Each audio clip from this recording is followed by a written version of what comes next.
Babukeli beMakhiwa TV lokho sigijime njalo noma kanjani ke nezinsizwa enekhono noma kanjani masikhuluma ngeenkondlo sikhona khona la eBhekuzulu eFriday elokishini edala Kingswell Ethini Hall babukeli beMakhiwa TV njengamanje ngiphethe insizwa uTriple S kodwa bengithanda ukuthi ngathi ngayithula yona ngendlela yokuyithula yosonkondlo Triple S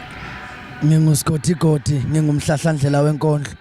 ngiyulanga phuma ngenkani ngunhlamvu yalo kanye nemsebe yalo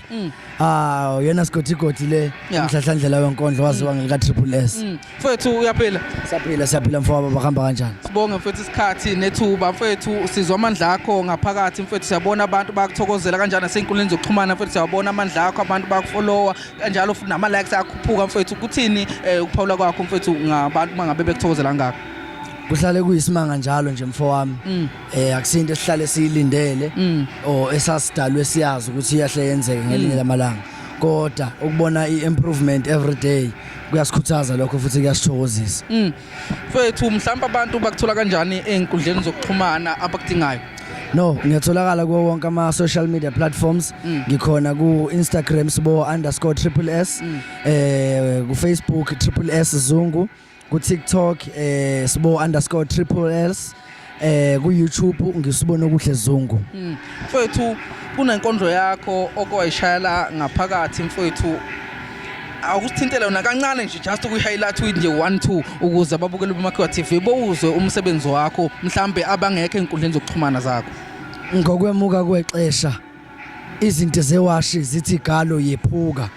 kuyohamba isikhathi esinye siyochitheka kanti esinye siyofika ngokuthi izitikile ngaso ingcanga kuphele kushabalale konke kuphinde kusale isikhathi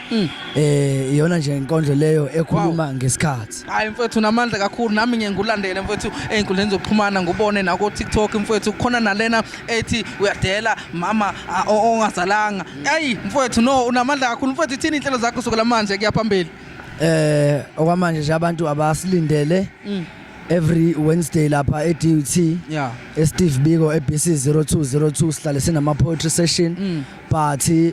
ngey 27 sizobe sikwamashu eG Hall kuthi ngey 6 zika June sizobe sise Peter Marisbeck kuthi ngezi ngey 15 June sizobe siku Uhuru kuMalusi movement no asibonga kakhulu mfethu ngesikhathi sakho kanenethuba siyabonga sibonge kakhulu bhuti thank you